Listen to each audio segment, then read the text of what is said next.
ആത്മകഥാ വിവാദത്തിൽ ഇ.പി. ജയരാജൻ വിശദീകരണം നൽകുകയായിരുന്നു പാലക്കാട്ട് CPM-ന്റെ ജില്ലാ കമ്മിറ്റി ഓഫീസിൽ വിളിച്ച വാർത്താ സമ്മേളനത്തിൽ. ഇന്നലെ പറഞ്ഞതിനപ്പുറത്തേക്ക് കൂടുതൽ എന്തെങ്കിലും ഇന്ന് ഇ.പി. ജയരാജൻ പറയുന്നില്ല. മാധ്യമപ്രവർത്തകർ തുടർച്ചയായി ചോദിച്ച ഒരു ചോദ്യമുണ്ട്. അതിന് ഇ.പി.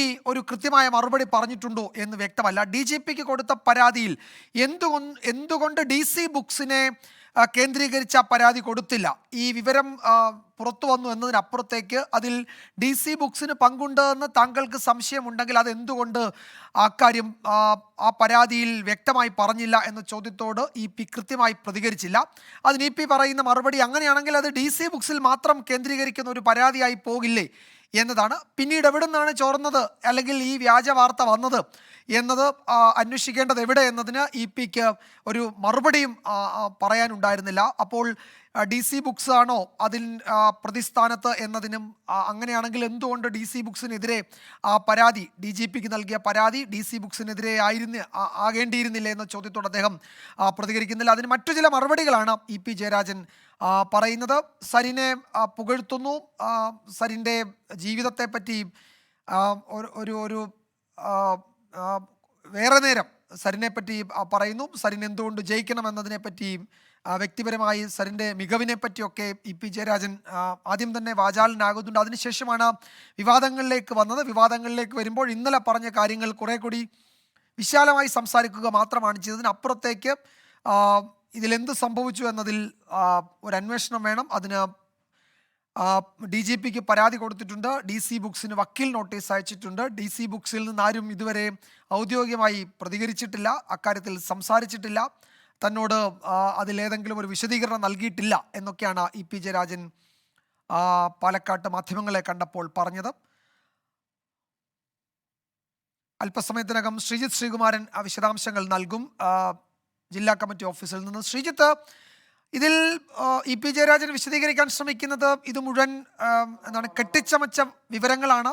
തൻ്റെ ആത്മകഥ അത് എഴുതിക്കൊണ്ടിരിക്കുകയാണ്, അത് പൂർണ്ണമായിട്ടില്ല, അതിൻ്റെ മുഴുവൻ കോപ്പിയും എഴുതിക്കഴിഞ്ഞ് അത്രയും ഒരിക്കൽ കൂടി വായിച്ച് എഡിറ്റ് ചെയ്ത് ഒരു സമ്പൂർണ്ണ കൃതി എന്ന നിലയിൽ അതിനെ പുറത്തേക്ക് നൽകാൻ പബ്ലിഷേഴ്സിന് നൽകാൻ സമയമായിട്ടില്ല. ഒരു എഗ്രിമെൻറ്റും DC ബുക്സുമായോ മറ്റാരുമായിട്ടോ ഒപ്പിട്ടിട്ടില്ല. ഒരു ധാരണയും ഉണ്ടാക്കിയിട്ടില്ല. അങ്ങനെയാണ് ഇന്നലെയും പറഞ്ഞത്, ഇന്നത് ആവർത്തിക്കുകയാണ്. പക്ഷെ അപ്പോഴും ഈ പരാതി എന്തുകൊണ്ട് DC ബുക്സിനെതിരെ നൽകുന്നില്ലെന്ന ചോദ്യത്തിന് അദ്ദേഹം ഒരു വ്യക്തതയാർന്ന മറുപടി നൽകിയിട്ടില്ല എന്ന് തോന്നുന്നു, അല്ലേ ശ്രീജിത്ത്? തീർച്ചയായും അങ്ങനെ എടുത്തു ചോദിച്ചത് പ്രധാനമായും എന്തുകൊണ്ട് DC ബുക്സിനെതിരെ ഈ വാർത്ത പ്രസിദ്ധീകരിച്ച 24 അടക്കമുള്ള ടൈംസ് ഓഫ് ഇന്ത്യ അടക്കമുള്ള മാധ്യമങ്ങളുടെ പേര് കൃത്യമായ രീതിയിൽ തന്നെ പറയാൻ പറയുന്നു. പക്ഷേ എന്തുകൊണ്ട് ഇ.പി. ജയരാജൻ DC ബുക്സിൻ്റെ പേര് പറയുന്നില്ല എന്നതാണ് ഏറ്റവും പ്രധാനപ്പെട്ട ചോദ്യം. അതിൽ കൃത്യമായി തന്നെ അതിന് മറുപടി അദ്ദേഹം പറയുന്നുണ്ട്.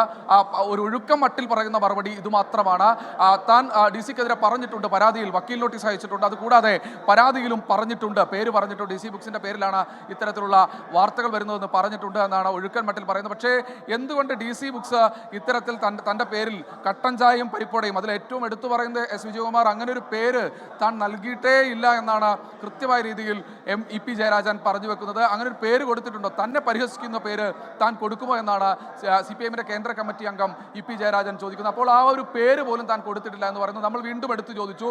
ഇൻസ്റ്റാഗ്രാം, സോഷ്യൽ മീഡിയ, അതുപോലെ തന്നെ ഫേസ്ബുക്ക് പേജുകളിൽ, ഫേസ്ബുക്ക് ഹാൻഡിലുകളിൽ കൃത്യമായ രീതിയിൽ ഇ.പി. ജയരാജന്റെ പേര് പറഞ്ഞു തന്നെ, ഇ.പി. ജയരാജന്റെ ആത്മകഥ എന്ന് പറഞ്ഞു തന്നെ ഈ കവർ ഫോട്ടോ വന്നത് താങ്കളുടെ ശ്രദ്ധയിൽപ്പെട്ടില്ല എന്ന് ചോദിച്ചപ്പോൾ തൻ്റെ ശ്രദ്ധയിൽ ഇത് പെട്ടിട്ടേ ഇല്ല എന്നാണ് പറഞ്ഞത്. അതായത് DC പോലുള്ള ഒരു മാധ്യമ സ്ഥാപനത്തിൻ്റെ, ഒരു പബ്ലിഷേഴ്സിൻ്റെ, പ്രസാധകരുടെ ഒരു പോസ്റ്റ് ഇത്ര കണ്ട് വിവാദമായേക്കാവുന്ന തരത്തിലേക്ക് ഇ.പി. ജയരാജന്റെ പേരിൽ, ഇ.പി. ജയരാജന്റെ ആത്മകഥ എന്ന പേരിൽ ഒരു കവർ പേജ്, ഒരു പോസ്റ്റായി പുറത്തു വരുമ്പോൾ നിരവധി ആളുകളിലേക്ക് ഷെയർ ചെയ്തു പോകുമ്പോൾ അത് തിരിച്ചറിഞ്ഞിട്ടില്ല എന്നാണ് ഇ.പി. ജയരാജൻ പറയുന്നത്. എന്തായാലും നിയമ നടപടി സ്വീകരിച്ചിട്ടുണ്ട്, അതിൽ മറ്റൊന്നും തന്നെ പറയാനില്ല എന്നാണ് കൃത്യമായ രീതിയിൽ പറയുന്നത്. അത് ഇനി മൊഴി എടുക്കുന്ന സമയത്ത് കൂടുതൽ കാര്യങ്ങൾ വ്യക്തമാക്കും എന്നും ഇ.പി. ജയരാജൻ പറയുന്നു. മറ്റു കാര്യങ്ങളിൽ മറുപടിയില്ല.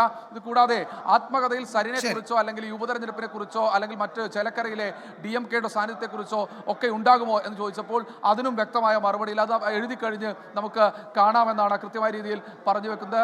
എന്തായാലും ഈ ഒരു ഘട്ടത്തിൽ പറയുന്ന ഇ.പി. ജയരാജൻ കാര്യത്തിൽ ആത്മകഥ വിവാദത്തിൽ ഇന്നലെ നൽകിയ വിശദീകരണം ആവർത്തിക്കുകയാണ് ഇ പി ജയരാജൻ. അതിനപ്പുറത്തേക്ക് കൂടുതൽ വിശദീകരണത്തിന് അദ്ദേഹം തയ്യാറാകുന്നില്ല. എന്തുകൊണ്ട് DC ബുക്സിനെതിരെ ഒരു പരാതി നൽകുന്നില്ല എന്ന ചോദ്യത്തിന് എല്ലാം അന്വേഷിക്കണമെന്ന് DGPയോട് പറഞ്ഞിട്ടുണ്ട്. മൊഴി നൽകുമ്പോൾ അതിൽ ഞാൻ പറയാനുള്ളത് പറയും എന്നതാണ് ഇ പി ജയരാജൻ ഇക്കാര്യത്തിൽ കൂടുതലായി നൽകുന്ന ഒരു വിശദീകരണം. ശ്രീജിത്ത് ശ്രീകുമാരനാണ് വിശദാംശങ്ങൾ നൽകിയത്.